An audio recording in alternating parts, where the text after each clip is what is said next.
In Brazil, a local event shows how inclusion can transform the church. Every person matters, and everyone has a role in the mission. In Ethiopia, the Parousia Mission runs a cafe in the capital, Addis Ababa. It offers healthy food, Christian literature, and a welcoming space for the community. And in Myanmar, where children hide in caves to escape the war, Adventists arrive to make a difference, and a new story begins. These are testimonies of faith and courage from the Adventist Church around the world, now on ANN.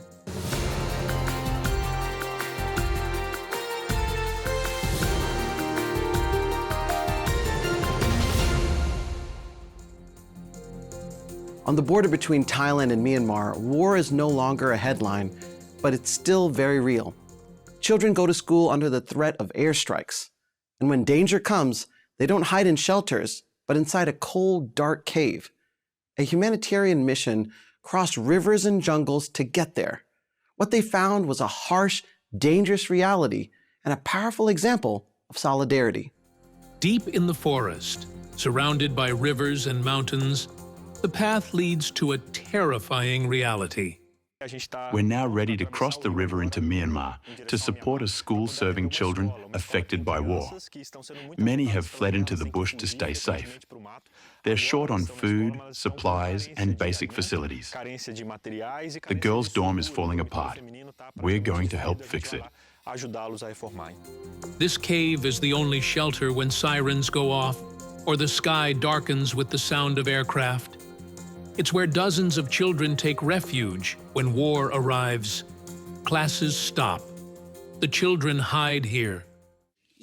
When the boys and girls hear or see signs of bombing, they have to find a safe place fast. The girls run to this cave and stay hidden. The large rocks at the entrance help protect them from debris. The boys head for the river and lie low among the trees. As you can see, they've learned to survive in constant danger. Here, they draw their dreams while waiting for the gunfire to stop, or the fighting to ease. They stay for hours, sometimes days, even weeks. It's the only place they feel safe. The region has lived under tension since Myanmar's military coup in 2021. Rebel troops and government forces fight for control of the border with Thailand. Airstrikes and bombings are frequent, and schools, with no connection to the conflict, end up caught in the crossfire. Teachers and students live with daily fear, and learning has become an act of resistance. Just meters from the cave, an Adventist-run school has operated for over 20 years. It serves children from extremely vulnerable communities. These mats and tiny pillows are the only sense of safety and comfort they know, in a reality few would understand. Most of their dreams revolve around having a home, a safe space where they can shield themselves from their current circumstances. We want to help make that dream a reality. While we can't build a house for them, we can assist in creating a better living environment. Our goal is to construct a dormitory in just 2 months. Faced with this situation, 100 missionaries joined in a humanitarian force. In just 4 days of intense action supported by people from around the world, the mission delivered food, basic supplies, music, and hope. All of it in a region marked by pain and conflict. 4 tons of rice were distributed to families and schools. 200 liters of nutritional flour were sent to combat hunger. 80 hygiene kits helped ensure basic health care, where access is nearly non-existent. Over 400 books were delivered, many in the local language. Clothes helped warm families in vulnerable situations, and even the roof of the community church was replaced, bringing safety to those who also seek refuge in faith. The mission also offered musical concerts, health care, home visits, and English classes for children in 4 communities. In the middle of war, solidarity crossed oceans and brought back something that had seemed lost. The missionaries who come here encounter courageous children and teenagers. They are in search of a better life. It's the missionaries' role to open a door, offering them a new opportunity to explore the world. And in Brazil, blind, deaf, autistic, and physically disabled individuals along with their families, took part in a program designed for everyone on a special Saturday. In São José, in southern Brazil, a local church turned Saturday into a real experience of inclusion. Every part of the program was designed to engage people with different disabilities. For many, it was the first time they could fully participate in a worship service with complete accessibility. The program was built with listening, empathy, and respect for different ways of existing and expressing faith. In the morning, Bible study activities were held in adapted classrooms. One was dedicated to people with visual impairments using Braille materials. Another served deaf participants with Brazilian Sign Language interpretation. The worship service was led by individuals with visual, intellectual, and developmental disabilities. Faith found new voices, expressed with respect and equality. In the afternoon, workshops focused on accessibility, mental health, reduced mobility, and the role of guide dogs. Children participated in inclusive games, tried using wheelchairs, and visited the Calm Room, a space for relaxation with psychological support. The program was organized by the Adventist Possibility Ministries, active in several countries, with initiatives that adapt spaces and highlight the talents of people with disabilities. All based on a simple principle: every person is necessary, capable, and worthy of participation. Participants shared how moved they were to feel seen, heard, and represented in their faith. It was a Saturday of respect, learning, and real inclusion. One more step so that all people can find, through faith, a place to belong. In the United States, Seventh-day Adventist leaders and members took part in an intensive weekend of preparation for the Pentecost 2025 evangelistic movement, an initiative aiming to mobilize churches and communities. With hands-on training, prayer, and inspiration, the event reaffirmed the mission of reaching lives with the message of salvation, starting from the ground up, the local church. In Berry Springs, Michigan, the Lake Union Conference hosted a dynamic evangelism training event at Pioneer Memorial Church, aiming to equip both pastors and lay members for the upcoming Pentecost 2025 initiative of the North American Division. The weekend brought together church leaders and members from across the Union for a time of inspiration, learning, and spiritual renewal. It is wonderful to have this special emphasis this weekend here at Andrews University on Pentecost 2025, preparing for God's Spirit to just flow into our lives and to reach others with the good news of salvation. We're really appreciative of the fact that Mark Finley, who baptized me back in 1981, was given the training here today. But it's a necessary part of the church in the world. We're all evangelists in some form, whether it's giving meetings or Bible studies or handing out tracts. It's been a rich blessing. We have training sessions going on, how to do bridging events, how to work with VBS, how to lead people individually to Christ, how to use health ministry for reaching people for Jesus. And all of these things are tremendous resources for our people here in this territory. The training sessions were offered in both English and Spanish and included a wide range of breakout topics such as prayer ministry, community outreach, Bible study, health message, and other essential areas of church mission. Each session provided practical tools and spiritual encouragement to help participants engage their local communities more effectively. The reason why I'm very excited about training our lay members and our pastors is because we're following Christ's example. If you think about it, Jesus Christ spent 3.5 years with his disciples, only 12 of them.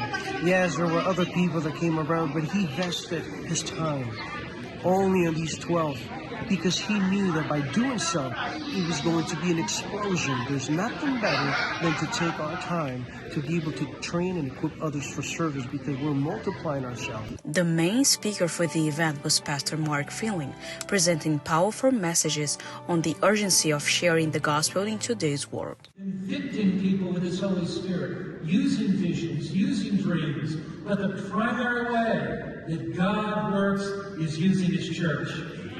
It's people winning people that make a difference for Christ.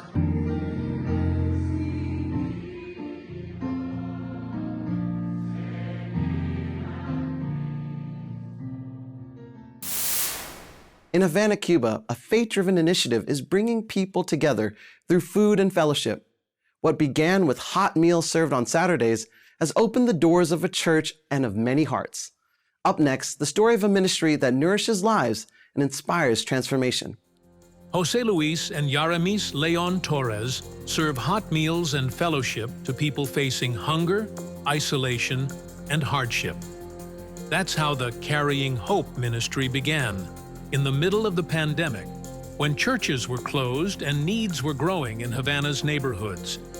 In a country where economic hardship makes even the basics hard to find, sharing a meal has become a powerful act of solidarity. Week after week, the meal became more than food.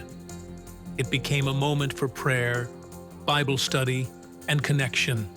Between 2022 and 2024, more than 80 people were baptized, and many of them are now helping lead and grow the ministry that once reached them. With donations and church support, the couple continues serving up to 45 meals every Sabbath. Every week, they stay committed, cooking, serving, and showing up, person to person, prayer by prayer. In the southwestern United States, a radio station is delivering diverse and hope-filled content to one of the country's most remote regions. Seventh-day Adventist Radio has gone on the air to reach indigenous communities in the Arizona desert. At 4:24 in the afternoon, in Quevedo, Arizona, a new frequency lit up the airwaves, KDH H 89.5 FM. Just minutes later, the phone rang. A woman, on her way to the hospital with her husband, called to say thank you. The music, she said, calmed her heart.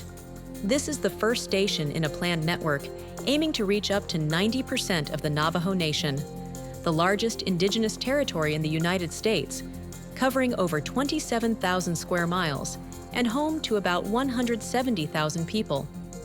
Many live in homes without electricity or internet, but with a battery-powered radio. And that's how the message travels.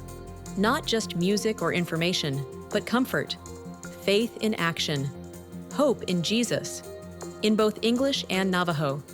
The content is created by local voices, and each broadcast helps preserve an ancestral language and the faith that even in the most remote places, God is present. The station has already sparked Bible study requests from areas where no churches exist. More stations are on the way, and the mission continues to translate, record, produce, and broadcast, all to make sure that in every corner of the desert, someone hears and believes there is still hope. In downtown Addis Ababa, Ethiopia's capital, a cafe and restaurant is serving more than nutritious meals. The place is building community and sharing the bread of life. Steve Dickman brings the details. Hi friends, I'm Steve Dickman, and I'm on the front lines in the Perusia restaurant in the country of Ethiopia. I want to ask you a question. How many of you know what the word Perusia means? Well, I didn't until I asked Anthony. And Anthony, tell us, what does this word mean anyway? Parousia means it's a Greek word. It's a Greek word for the second coming of Jesus Christ.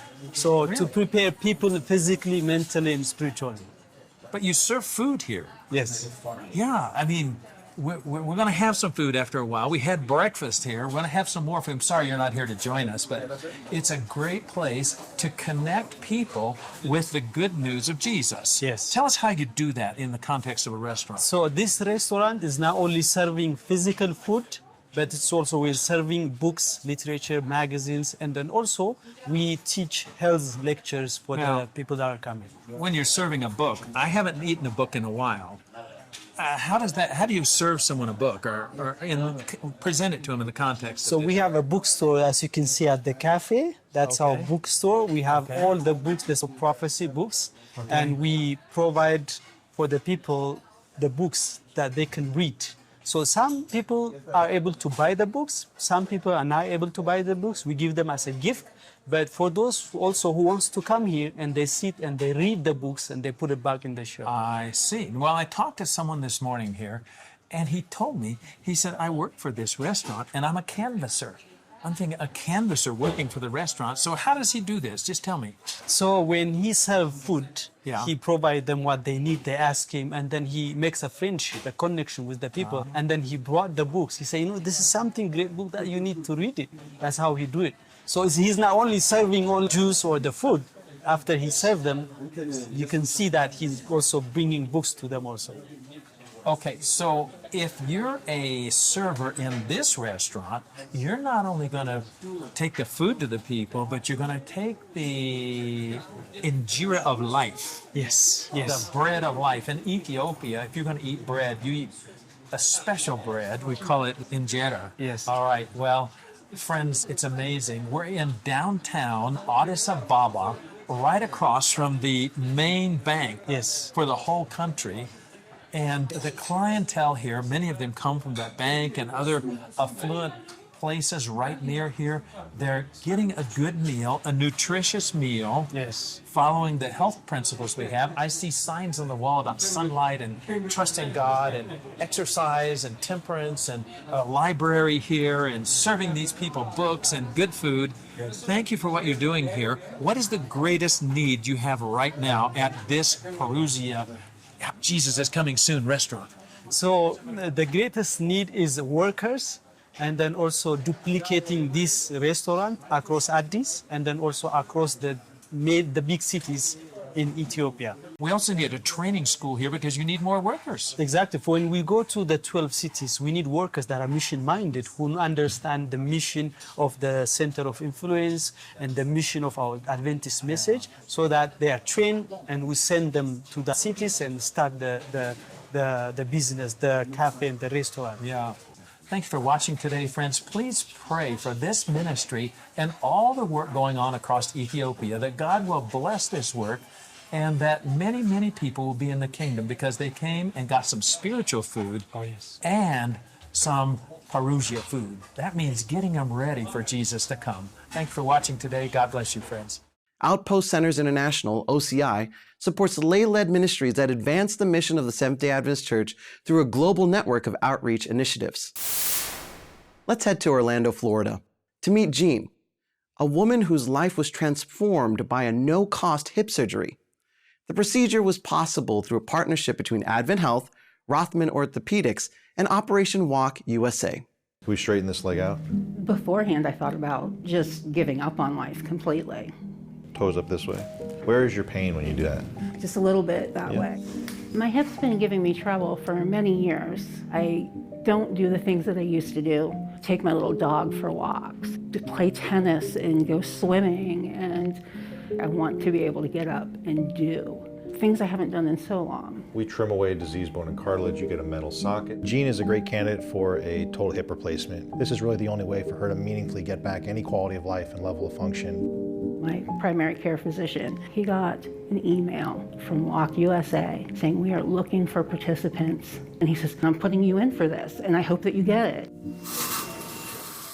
I haven't had health insurance in so long, and Operation Walk USA helps people in America that are uninsured. We lose sight of the fact that not every person has access to the same health care, and diseases like this don't discriminate. Hey! I feel wonderful. Today is the first time that I have walked from the car up to here with no cane. Operation Walk's mission is a natural fit with Rothman and Advent Health. I feel very fortunate to be part of this program. I am so grateful and excited to have been a recipient. It's like a miracle.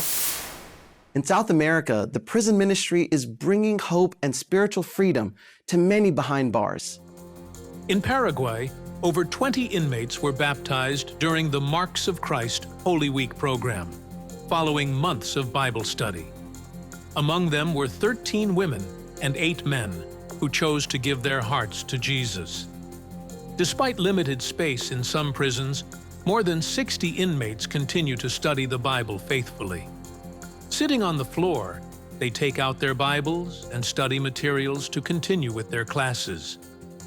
For years, the prison ministry in Paraguay has supported individuals in custody, helping them find new meaning and direction in life. The prisoners' marks of life are now replaced by the marks of Christ, symbols of transformation, hope, and a new beginning. Hizu Kanaya was one of the first Japanese Seventh-day Adventist ministers. As a pioneer missionary, he spread the gospel to unreached areas and helped establish churches across Japan. Let's learn a little more about his story. Hyde Kuniya was one of the earliest Japanese Seventh-day Adventist ministers. Kuniya was born in Japan in 1872. When he turned 20, he was called for military service. In the military, he was led to become a Christian through the influence of a friend. Then he met an intern military doctor named Mokutaru Kawasaki. Kawasaki attended English Bible studies presented by William Calhoun Granger, the first official Seventh-day Adventist missionary to Japan. Kawasaki invited Kuniya to attend the studies with him. Kuniya accepted the invitation. Studying the Bible fervently, he became convinced that the Adventist message was the biblical truth and that Jesus was coming soon. Soon he and Kawasaki were baptized. Following his baptism, Kuniya became engaged in outreach. He preached on the street, began colporteuring, and helped with the editorial work of the first Seventh-day Adventist Japanese language periodical. In the summer of 1900, Kuniya supported the opening of the small Kobe sanitarium for poor Japanese people. This led the way for a church to be planted. According to Kuniya, although the establishment of the church had growing pains, for a while it was the center of the Japanese missionary work. In 1904, Kuniya met two Korean Christians. He told them about the seventh-day Sabbath, and they accepted the biblical truth and were baptized. This became the first Adventist work for Korean people. Kuniya went to Korea and engaged in the missionary work there. In 1907, he was ordained and became one of the first Seventh-day Adventist Japanese official ministers. Kuniya attended the 1909 General Conference session and reported about his ministry and experience in Japan. Like the Apostle Paul, Kuniya had a conviction that it was his mission to proclaim the gospel in unreached places. While doing colporteur work, he established churches in many Japanese cities. In 1918, Kuniya was called to advance the missionary work in Tokyo. As a result of his ministry, the church grew significantly in this capital city. During World War II, the police arrested 42 Japanese Seventh-day Adventists, including Kuniya. He was incarcerated for about 6 months when it was discovered he had both kidney and heart disease and was sent to a hospital. Fortunately, he recovered from his health ailments. Kuniya was exempted from prosecution and went free. After the war, he immediately began visiting scattered believers and seekers in local regions to encourage them. Pastor Hyde Kuniya died in 1962. His faithful service to God laid a solid foundation for the Seventh-day Adventist Church in Japan. For more inspiring mission stories, visit adventistmission.org. This week, the president of the General Conference of the Seventh-day Adventist Church, Pastor Ted Wilson, and his wife Nancy share the final chapter of the book, The Great Controversy. Let's check out the highlights from this episode and its powerful conclusion, a message full of hope for humanity.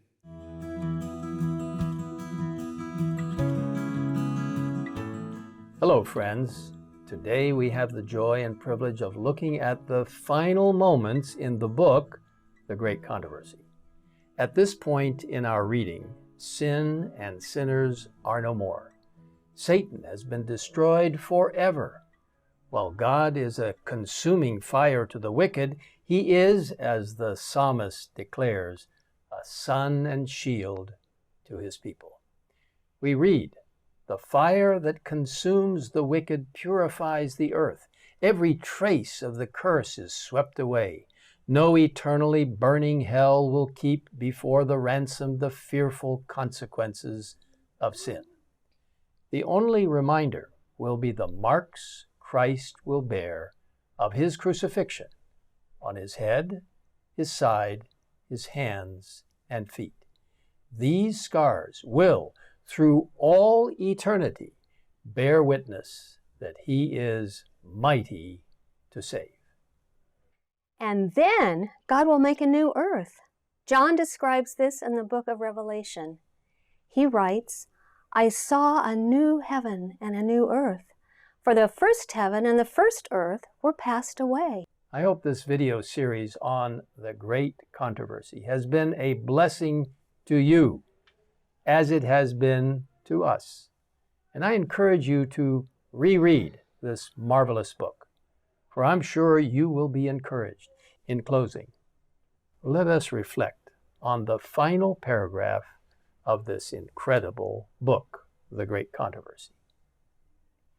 The great controversy is ended. Sin and sinners are no more. The entire universe is clean. One pulse of harmony and gladness beats through the vast creation. From Him who created all flow life and light and gladness throughout the realms of illimitable space. From the minutest atom to the greatest world, all things, animate and inanimate, in their unshadowed beauty and perfect joy, declare that God is love.